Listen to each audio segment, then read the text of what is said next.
In 1870, a 31-year-old man in Cleveland, Ohio, controlled 4% of America's oil refining capacity. By 1880, he controlled 90%. By 1904, he controlled 91% of oil production, 85% of final sales, and had created the template for every monopoly that exists today. His name was John D. Rockefeller. And the system he built, the corporate structures he invented, the monopolistic tactics he perfected, they didn't die when Standard Oil was broken up in 1911. They evolved, they spread, and they control your life right now in 2025. The gasoline you pump, the drugs you buy, the tech platforms you use, the food you eat, the banks you borrow from, every single one uses the Rockefeller playbook.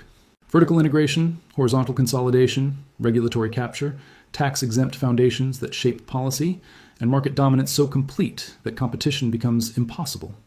Rockefeller didn't just build an oil empire, he built the architecture of modern corporate control. And you cannot escape it. Because the system isn't Standard Oil. The system is the method.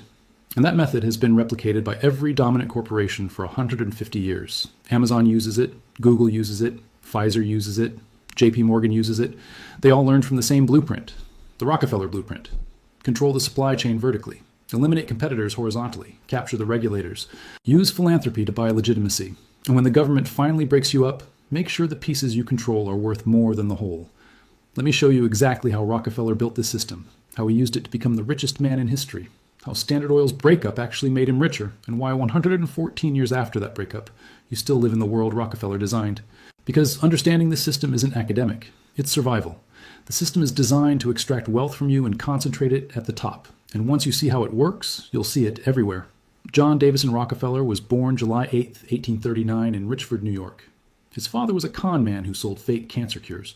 His mother was a devout Baptist. This combination, the con man's ruthlessness and the Baptist's moral certainty, would define Rockefeller's entire approach to business. He would destroy competitors without mercy while believing God had chosen him to organize industry for the betterment of mankind. This wasn't hypocrisy.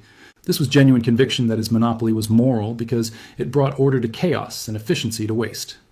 In 1859, oil was discovered in Titusville, Pennsylvania. The oil rush began. Thousands of prospectors flooded into western Pennsylvania to drill. Fortunes were made and lost overnight. It was chaos, boom and bust. Overproduction collapsed prices, then shortages spiked them. Rockefeller, who was 20 years old and working as a bookkeeper in Cleveland, saw opportunity, but not in drilling. Drilling was volatile, risky, dependent on luck. Rockefeller saw opportunity in refining, turning crude oil into kerosene for lamps. That was the real business. In 1863, Rockefeller invested $4,000 in his first oil refinery in Cleveland. Within 2 years, it was the largest refinery in Cleveland. But Cleveland had 30 refineries. Competition was fierce. Margins were thin. Most refineries operated at the edge of bankruptcy. This is where Rockefeller's genius emerged. He didn't try to compete on price. He tried to eliminate competition entirely. And he did it through a method that would become the foundation of corporate America. Vertical integration. Vertical integration means controlling every stage of production. Most refineries just refined oil. They bought crude from drillers, refined it, and sold kerosene to distributors. They controlled one step. Rockefeller decided to control all the steps. He bought the barrel-making factories, so he didn't have to buy barrels. He bought tank cars and railroads to ship his own oil. He bought his own warehouses for storage. He bought the distribution networks to sell directly to consumers.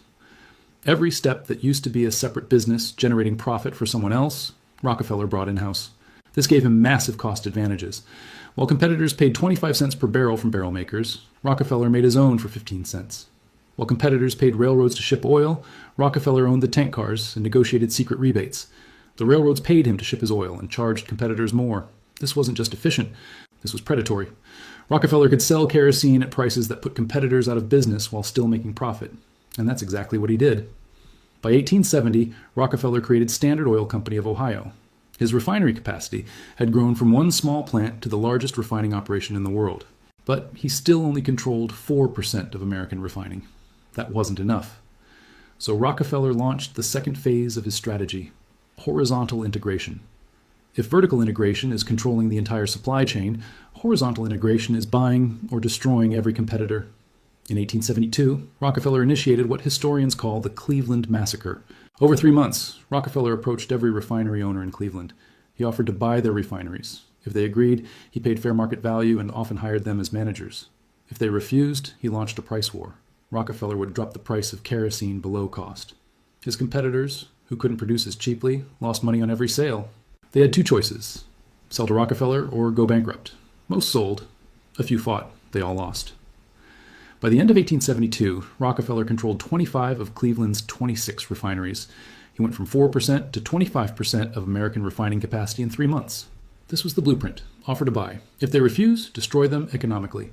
Then buy the ruins. This method would be used in every industry by every monopoly for the next 150 years.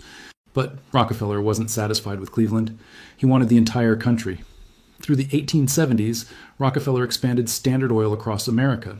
He bought refineries in New York, Philadelphia, Pittsburgh, Baltimore. He used the same tactics everywhere. Secret railroad rebates that made his shipping costs lower than competitors. Vertical integration that made his production costs the lowest. And ruthless price wars that destroyed anyone who refused to sell. By 1879, Standard Oil controlled 90% of America's refining capacity.